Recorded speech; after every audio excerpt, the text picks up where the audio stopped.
Hoje vamos ler o capítulo 7 do Evangelho de Lucas, conforme a melhor tradução feita já para o português, que vai se iniciar da seguinte forma.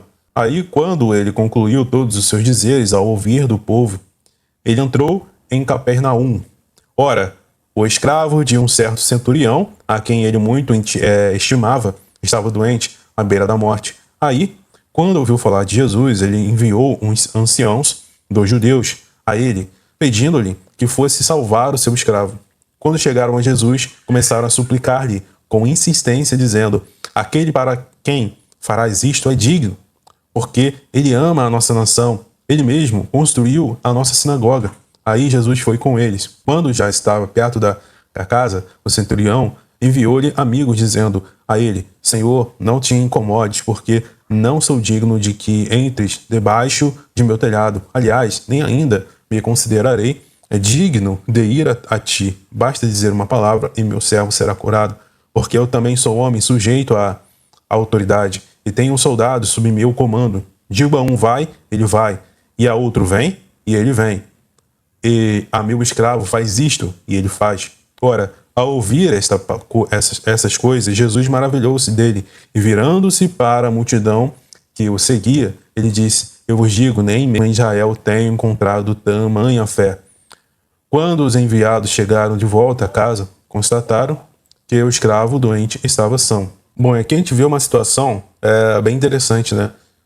Que a fé colocada em ação. Jesus elogia essa atitude dele, porque ele não precisou chegar perto de Jesus, não precisou ver nada acontecer, simplesmente a palavra. Mais uma vez aqui a gente vê em que alguém, né, onde visa essa questão do basta a palavra de Deus. Basta porque quando Deus fala, acontece, certo? Então olha que interessante. Quando a gente vê a questão da fé colocada em prática, é essa plena certeza, sem que você precise ver algo acontecer. Mas a plena certeza de que Deus, ele faz, ele é. Ou seja, como Hebreus vai dizer que a fé é a plena certeza, o firme fundamento das coisas que não se veem. Então você tem plena certeza. Continuando, verso 11. Ora, aconteceu que no dia seguinte ele foi a uma cidade chamada Naim, e com ele iam muitos dos seus discípulos, bem como uma grande multidão. Mas, ao se aproximar do portão da cidade, epa, um defunto estava sendo levado para fora, filho único de uma mãe que era viúva, e uma grande multidão da cidade estava com ela. Ao vê-la, o Senhor se compadeceu dela e disse: não chore. E chegando-se, ele pegou no esquife, e os corredores e os carregadores pararam. Aí ele disse: jovem, a ti te digo, levanta-te. E o defunto ficou sentado e começou a falar. Sim, ele o devolveu à sua mãe. Todos foram tomados de temor e começaram a glorificar a Deus, dizendo: um grande profeta se levantou entre nós, e Deus tem visitado o seu povo. E esse relato a respeito dele se espalhou por toda a Judéia, além de toda a região circunvizinha. Aí os discípulos de João o informaram a respeito de todas essas coisas. E João, chamando 2 de seus discípulos, o enviou a Jerusalém, dizendo: és tu aquele que havia de vir, ou devemos esperar o outro? Quando os homens chegaram até ele, disseram: João Batizador enviou-nos a ti, dizendo: és tu aquele que havia de vir, ou devemos esperar por outro? Ora, naquela mesma hora, ele curou muitos de doenças e tormentos e espíritos malignos, e concedeu visão a muitos cegos. Então Jesus respondeu e disse-lhes: vão e relatem a João as coisas que vocês têm visto e ouvido, que cegos recebem visão, coxos andam, leprosos são purificados, surdos ouvem, mortos são ressuscitados e os pobres são evangelizados. Mais uma vez aqui a gente vê a questão dos pobres, né? Seguindo, e abençoado é aquele que não fica ofendido por minha causa. Ora, depois que os mensageiros de João se retiraram, ele começou a falar à multidão acerca de João. Porque vocês saíram e observaram no ermo um junco sendo agitado pelo vento? Ou então, por que vocês saíram a ver um homem vestido de roupas finas? Ora, os que têm roupa esplêndida e vivem no luxo, estão nos palácios. Mas então, por que vocês saíram a ver um profeta? Sim, eu vos digo, é muito mais do que um profeta. Este é aquele a respeito de quem está escrito: atenção, estou enviando o meu mensageiro diante da tua face, o qual preparará o teu caminho diante de ti. Pois eu vos digo que entre os nascidos de mulher não há profeta maior do que João, o batizador, mas o menor no reino dos céus é maior do que ele. Ao ouvirem isso, todo o povo, inclusive os cobradores de impostos, os que haviam sido batizados com o batismo de João, declararam que Deus era justo. Mas os fariseus e os peritos na lei rejeitaram o conselho de Deus para si mesmos, não tendo sido batizados por ele. Aqui, pois, devo comparar os homens desta geração e com que são parecidos. São como crianças que ficam sentadas na praça e gritam umas às outras, dizendo: nós vos tocamos flauta e vocês não dançaram, vos tocamos lamento e vocês não choraram. Porque veio João o batizador não comendo pão, nem bebendo vinho, e vocês dizem: ele tem demônio. Veio o Filho do Homem comendo e bebendo, e vocês dizem: veja só, como um comilão e beberrão, amigo de cobradores de impostos e pecadores. Contudo, a sabedoria é justificada por todos os seus filhos. Aí um dos fariseus o convidou para tomar uma refeição com ele. E entrando na casa do fariseu reclinou-se à mesa.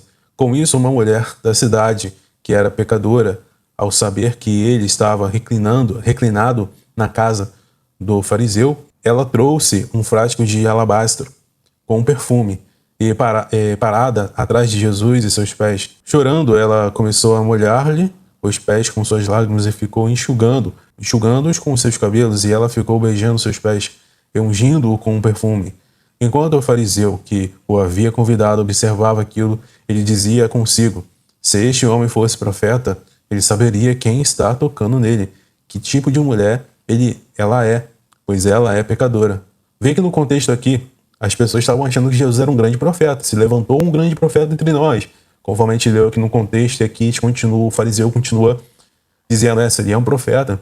Então, acredito que por conta desse grande tumulto que se levantou acerca de Jesus, se ele era um grande profeta, veio provavelmente a dúvida de João, que estava preso, João Batista. Enviou lá seus discípulos para perguntar: tu és o Cristo que haveria de vir?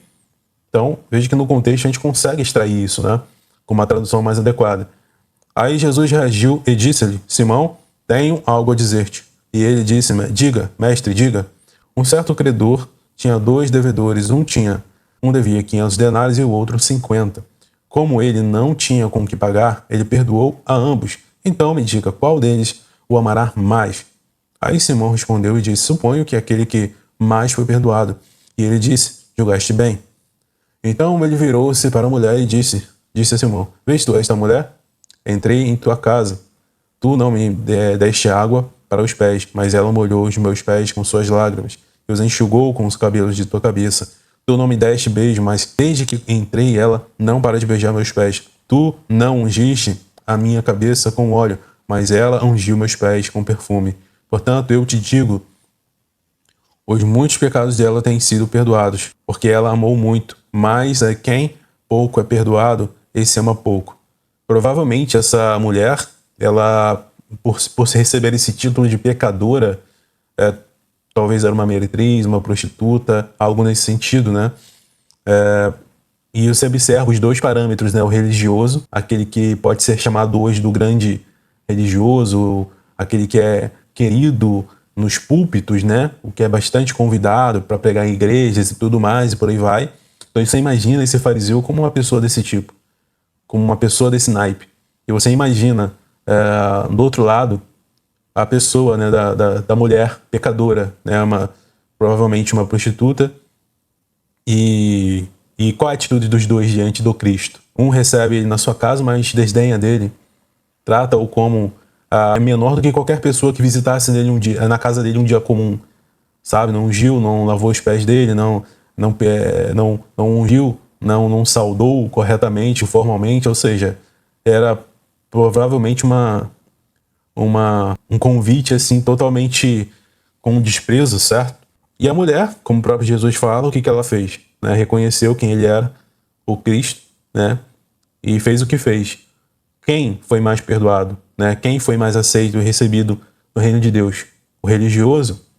Então, meu irmão, cuidado com o seu pacote denominacional. Cuidado com as práticas que as pessoas dizem ser de altíssima santidade, porque a verdadeira conversão é aquela que parte, primeiramente, do arrependimento, e esse arrependimento, reconhecimento, verdade e humilhação diante de Deus. E aí, verso 48, então ele disse a ela, teus pecados são perdoados. Os outros reclinados começaram a dizer dentro de si, quem é este que até perdoa pecados? Aí ele disse à mulher, tua fé te salvou, vai para dentro de paz. E aí terminamos aqui o capítulo 7, e no próximo vídeo vamos para o capítulo 8.